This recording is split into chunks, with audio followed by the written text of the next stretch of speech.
Ministria e Arsimit dhe Shkencës ka filluar një procedurë për anulimin e diplomave në Fakultetin Filozofik në UKIM dhe në Universitetin Ndërkombëtar Slav për shkak të parregullsive serioze. Këtë e ka konfirmuar Ministria e Arsimit dhe Shkencës Vesna Janevska. Ministria ka bërë të ditur se në Fakultetin e Filozofisë po anulohen 8 diploma nga 8 regjistrime, ku tashmë të anuluara, dhe siç tha Janevska, kjo ka të bëjë me gjithsej 17 student. Janevska ka theksuar se disa nga studentët ishin të regjistruar në ciklin e dytë dhe tashmë janë diplomuar, ku sipas saj, të tjerët vazhduan arsimin e tyre në ciklin e tretë të studimeve.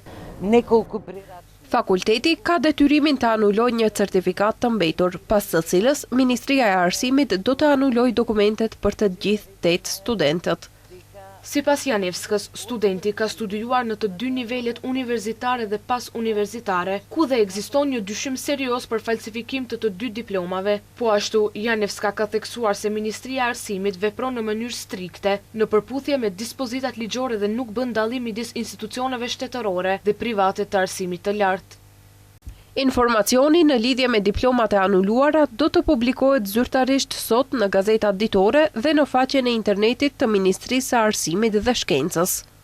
Kjo vjen pas raportimit të ngjarjeve në Fakultetin e Filozofisë në UKIM, ku përcaktua se që nga viti 2019, fakulteti kishte regjistruar në mënyrë të paligjshme student në studime master dhe doktoratur, edhe pse ata kishin përfunduar më parë studime profesionale 3 vjeçare, gjë që ligjërisht nuk u lejonte atyre të hynin në sistemin akademik në ciklin e dytë dhe të tretë.